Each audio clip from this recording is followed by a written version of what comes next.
Justin sat anxiously by the window, tapping his fingers against the sticky laminate table. It was a shabby little diner located at a busy intersection, surrounded by equally run-down establishments, a hardware store, a discount tobacco shop, and a knockoff convenience store. The pavement outside was coated in a layer of permanent grease that no amount of rain could wash away. Inside, the situation wasn't much better. The yellowing walls were plastered with faded posters of dishes that likely hadn't been served in years, and a persistent smell of fish hung in the air, emanating from the tanks of half-dead seafood near the entrance. Behind the counter, the heavy-set owner, a man everyone called Fat Mike, was sound asleep. Justin had not expected his day to go this way. He had barely opened his eyes that morning when Kevin called, demanding a serious talk. They had been dating for a year, and things seemed stable, but Kevin's solemn tone had sent Justin into a panic. He had rushed out in his white Mercedes, only to be horrified when he pulled up to a place with a neon sign reading, Ocean Catch Diner. Stepping out of his luxury car, he had immediately stepped into a puddle created by a leaking rubber hose attached to a spigot near the door. Justin, who had been a germaphobe since childhood, would usually rather die than enter such a place. But this was where Kevin wanted to meet. He waited for 10 agonizing minutes before Kevin finally arrived. "You're early. Did you order?" Kevin asked, pulling out a chair. "Order? In this dump?" Justin snapped. "Are you seriously planning on eating here?" Kevin smiled, that practiced, charming smile of a dancer. "Why not? The seafood is actually good. The troupe comes here all the time. I know you're picky about hygiene, so I usually don't invite you." "My standards haven't changed since yesterday," Justin muttered. "Why invite me today?" "Hold on, let me look at the menu."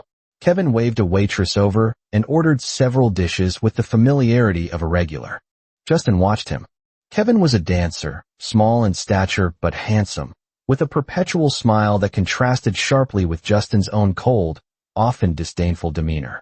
After ordering, Kevin poured tea for Justin. Justin didn't drink it. "Justin," Kevin said, his smile fading slightly. "Let's break up." Justin froze. "What did you say?" "I think you probably guessed why I asked you here today." "How would I have guessed that?" Justin wasn't playing dumb. He had spent his 20s hiding his orientation from his father, Arthur, the iron-fisted chairman of their family's corporation. A year into his first real relationship, he hadn't expected it to end so abruptly. "Well, now you know," Kevin said calmly. "We've been together for a year, and honestly, you treat me too well. I can't fault you on that." "Then why?" Justin demanded. "What about the future?" Kevin asked. "My family knows about me. We fought, but they accepted it. But you? You're a rich kid. In a year or two, your family will pressure you to get married. What will you do then?" Justin fell silent. Kevin had hit a nerve. His father, Arthur, was a traditionalist who viewed marriage and heirs as a duty. He would never accept his son settling down with a man. "You have money, you treat me well, and I like you," Kevin continued. "But I don't feel secure. Just asking you to think about the future makes you silent. What happens when you're forced to choose?" Justin struggled for words. "Living day by day isn't enough anymore," Kevin said. "I won't beat around the bush. I met someone else. He isn't as rich as you, but his parents are dead. He has an inheritance and no pressure to marry. I can be myself with him." Justin was stunned. He hadn't expected Kevin, a man who lived for high art, to have such a pragmatic, almost mercenary reason for leaving. It was so blunt that Justin couldn't even find an angle to argue. "So," Justin said, his voice dripping with sarcasm, "you're trading me for an orphan with a trust fund? Can you guarantee he won't change his mind?" "Change of heart is a matter of luck," Kevin said, shrugging. "Look at me, I changed my mind. I'm just removing the known obstacles." Justin felt a strange mixture of pain and relief. If Kevin was this calculating, a breakup was inevitable. "Fine. Since you put it that way, I won't beg.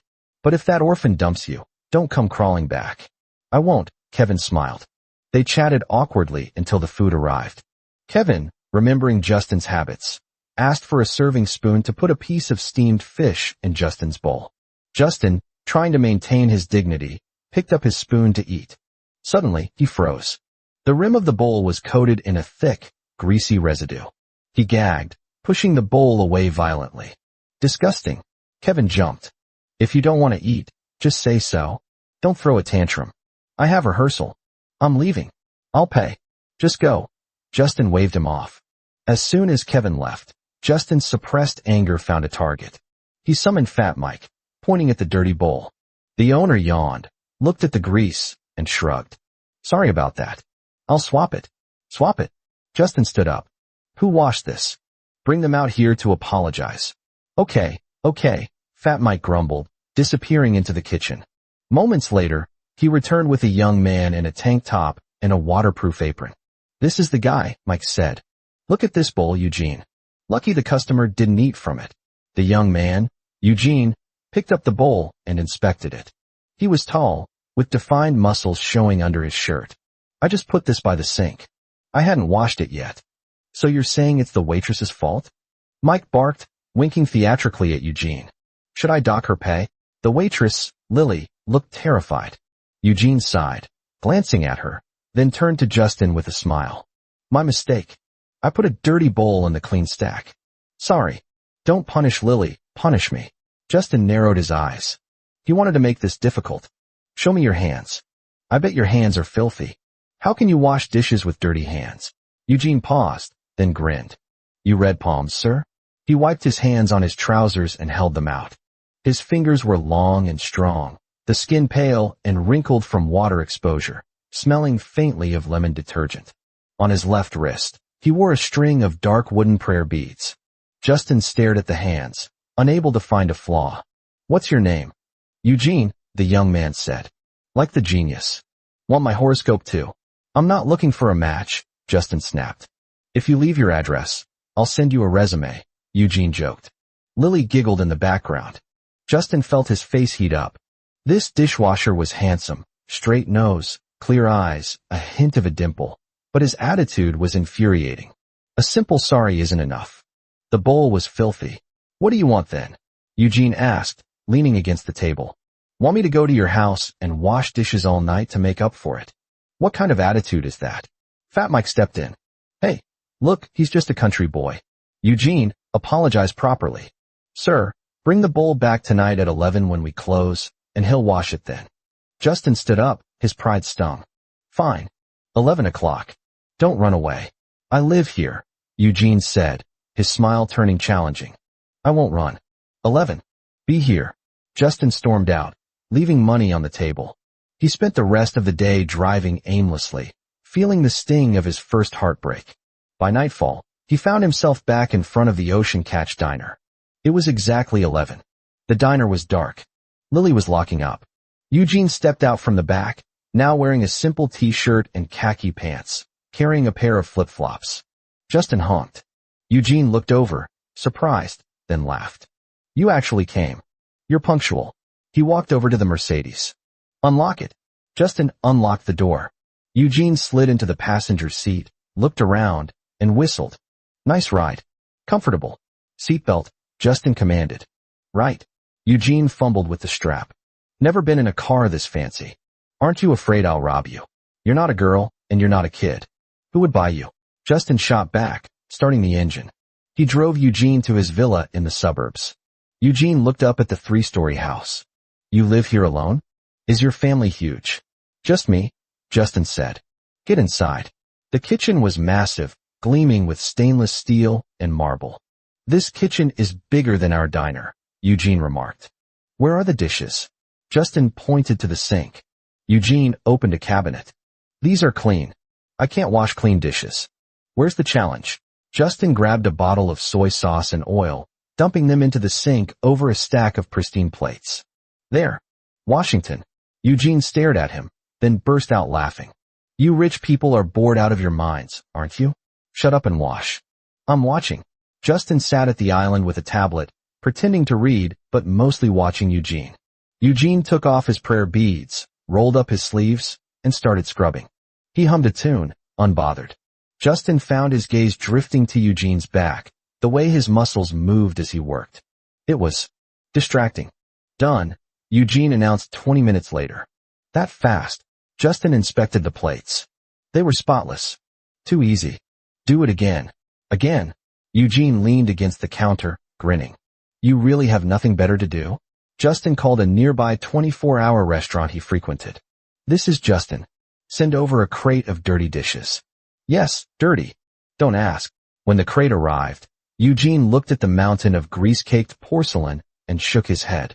You are definitely crazy. But he washed them. He washed them until 4 in the morning, scrubbing every plate until it squeaked, cleaning the sink, and wiping down the counters. Satisfied?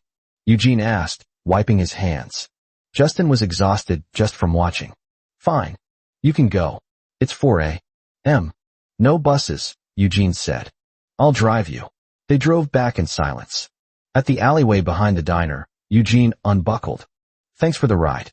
Next time you come to eat, I promise the bowl will be clean. I'm never eating at that dump again, Justin said. Suit yourself. Eugene hopped out and disappeared into the dark alley. Justin watched him go, feeling a strange emptiness. He drove home, sleep-deprived but oddly energized. Over the next few weeks, Justin found himself returning to the alley behind the diner late at night. He told himself it was boredom or curiosity about how the other half lived. He'd park his car and watch Eugene finish his shift. Sometimes, he'd catch Eugene showering with the hose in the alley, stripped to his waist, water glistening on his skin under the street lamp. It was a sight that made Justin's breath hitch. One night, Justin accidentally rammed his car into a dumpster while trying to get a better look. Hey! Eugene tapped on the window a moment later, water dripping from his hair, a towel around his neck. You trying to kill that dumpster? Justin rolled down the window, flustered. The car slipped. You drunk? Eugene leaned in, sniffing. No alcohol. Just bad driving. Shut up. My bumper is dented. Rich people problems, Eugene teased. Come inside. It's hot out here. Justin followed him into the diner's kitchen. It was sweltering. Where do you sleep? Justin asked, looking around. Eugene pointed to a storage closet. In there. Justin peered inside. A cot was squeezed between shelves of rice bags and cooking oil. It was stifling. You live here? This is a closet. It's free, Eugene said, drying his hair. I save money. For what? To buy a coffin when you die of heat stroke. To live, Eugene said simply. You hungry? No. Yes. Justin realized he hadn't eaten dinner. Let's go eat. My treat. I'm not going to a fancy place dressed like this. Eugene gestured to his tank top and shorts. Fine. Street food. They ended up at a roadside stall. Justin sat on a plastic stool, wiping it down with sanitizer wipes while Eugene devoured a bowl of beef noodles. Why do you work there? Justin asked. I could get you a job. A real job. In an office. Air conditioning. I like physical work, Eugene said between bites. Keeps me fit. You're wasting your life. And you're not. Eugene looked at him, eyes sharp. Driving around at midnight, watching dishwashers shower? Justin choked on his water. I wasn't watching you shower. Sure, Eugene grinned. Finish your food. Their strange friendship continued. Justin would show up, critique Eugene's life choices, and then drag him out for late-night food. Then, one night, Justin arrived to find Eugene sitting on the curb, holding a cardboard box. What's that? Justin asked. Kittens. Someone dumped them, Eugene said. 4 of them. Justin looked into the box. 4 tiny balls of fur mewled pitifully. Gross. They probably have fleas. They'll die if I leave them, Eugene said. But I can't keep them in the restaurant. Fat Mike would kill me. He looked at Justin. You have a big house. And a yard. No way. I hate animals. They shed. Just for a few days, Eugene pleaded. Until I find them homes. I'll come over every day to feed them and clean up. You won't have to lift a finger. Justin hesitated. Eugene coming over every day? That sounded acceptable. Fine. But if they pee on my rug, they're out. So, the kittens moved into Justin's garage, which was nicer than most apartments. True to his word, Eugene showed up every morning before work and every night after work to care for them. Justin found himself waking up early just to catch Eugene in the morning, watching from the window as Eugene fed the kittens with a dropper. One evening, Justin's friend Charlie called. Hey Justin, come out. I'm at Club 76. I found some new friends. I'm busy, Justin said, watching Eugene play with a kitten named Black Bean. Busy doing what? Brooding over Kevin. No. I have a guest. Bring him, Charlie insisted. It'll be fun. Justin looked at Eugene. Want to go to a club? Eugene looked up. Do they have food? Yes. Okay. At the club, Eugene was a fish out of water in his simple t-shirt, but his natural charisma and impressive biceps drew attention. Charlie was fascinated. So, this is the dishwasher? Charlie whispered to Justin. He's rustic. Shut up, Justin said. A group of guys challenged Eugene to arm wrestling. Eugene beat them all without breaking a sweat. Justin watched, feeling a strange surge of pride. Later, outside the club, they saw a commotion. A drunk man was harassing a woman near the taxi stand. Before Justin could stop him, Eugene stepped in. Leave her alone, Eugene said calmly. The drunk swung at him. Eugene dodged, but 3 of the drunk's friends jumped in. It turned into a brawl. Justin watched in horror as Eugene took a punch to the face, but refused to hit back. He just blocked and shoved, trying to de-escalate. Do something, Justin yelled at Charlie. I'm an artist, not a fighter, Charlie shouted back. Justin rushed forward, pulling out his wallet. Stop. I'll pay for your drinks. Just stop. The thugs paused, seeing the cash. They took the money and stumbled off, laughing. Justin grabbed Eugene, whose lip was bleeding. Are you an idiot? Why didn't you hit back? You could have snapped them in half. My teacher made me promise, Eugene said, wiping blood from his mouth. No fighting unless it's life or death. I hurt someone bad once. Never again.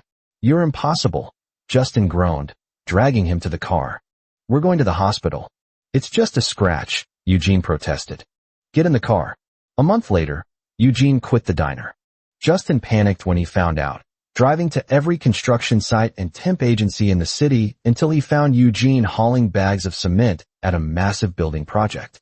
Why construction? Justin demanded, standing by the chain-link fence in his designer suit.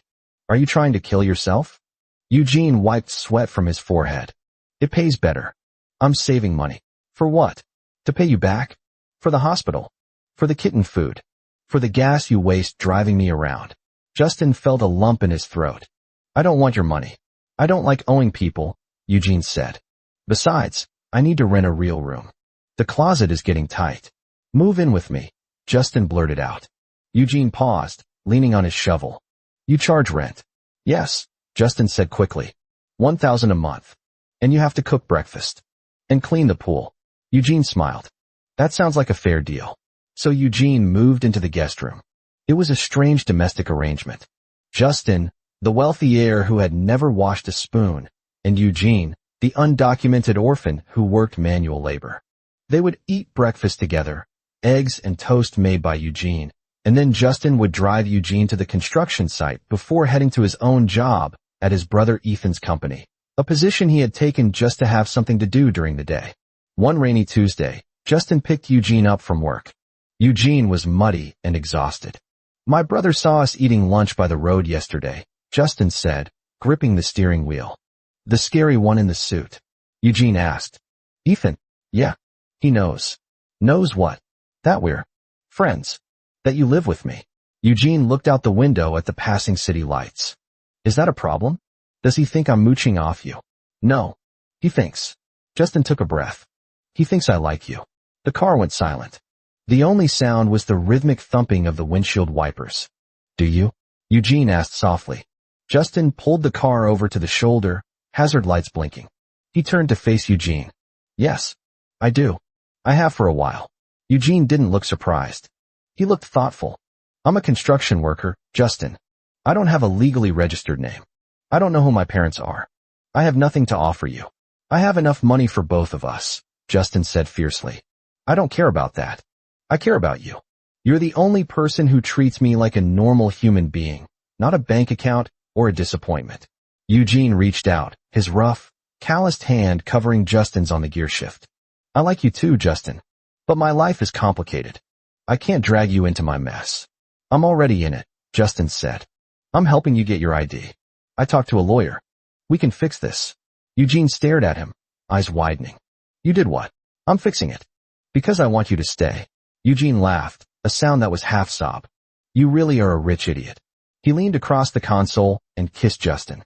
It tasted of rain and dust and hope. The happiness was short-lived. 2 days later, the accident happened. Justin was at his office when his phone rang. A stranger's voice. Is this a relative of Eugene? There's been an accident at the site. Scaffolding collapse. Justin drove like a maniac. He reached the hospital in record time, sprinting through the emergency doors. Chaos reigned. Workers covered in dust and blood filled the hallway. Eugene! Justin screamed. Over here. Justin spun around. Eugene was sitting on a gurney, holding a bloody rag to his head, his arm in a sling. He looked battered but alive. Justin's legs gave out. He collapsed onto the floor beside the gurney, grabbing Eugene's good hand. I thought you were dead. Not yet, Eugene winced. Just a broken arm and a few stitches. But others weren't so lucky. His face darkened.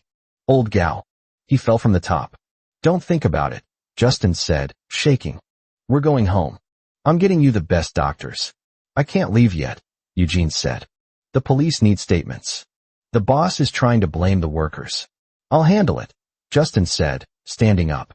His voice changed, becoming cold and authoritative, sounding exactly like his brother Ethan. I'll get the lawyers. I'll get the press. No one is blaming you for this. For the next week, Justin's villa became a command center. Ethan, surprisingly, stepped in to help, sending his corporate legal team to represent the workers pro bono, mostly to keep Justin from doing something stupid publicly. Justin spent his days nursing Eugene and his nights organizing files for the lawsuit. One evening, as Justin was changing the dressing on Eugene's head wound, Eugene caught his wrist. You don't have to do all this, Eugene said. Shut up. I'm the landlord. I protect my tenants, Justin muttered, focusing on the tape. Justin looked at him. I love you, Eugene said. Justin froze. He dropped the roll of gauze. You? What? I love you, Eugene repeated. I didn't think I could say it. I didn't think I deserved to. But watching you fight for people you don't even know, just because they work with me. You're a good man, Justin. Justin felt tears prick his eyes. He blinked them away furiously. Took you long enough to notice. So, Eugene smiled, wincing slightly as the cut on his cheek stretched. Does this mean my rent goes up? No. Justin leaned down, kissing him gently on the forehead, careful of the bandage. But the breakfast duties are definitely doubling. Deal? Eugene whispered. Outside, the ugly dog, which Eugene had named Handsome, barked at a passing car. The kittens were asleep on the expensive leather sofa. It wasn't the life Justin had expected, nor the one his father wanted for him. But as he sat there, holding the hand of a man with no past, Justin knew he had finally found his future.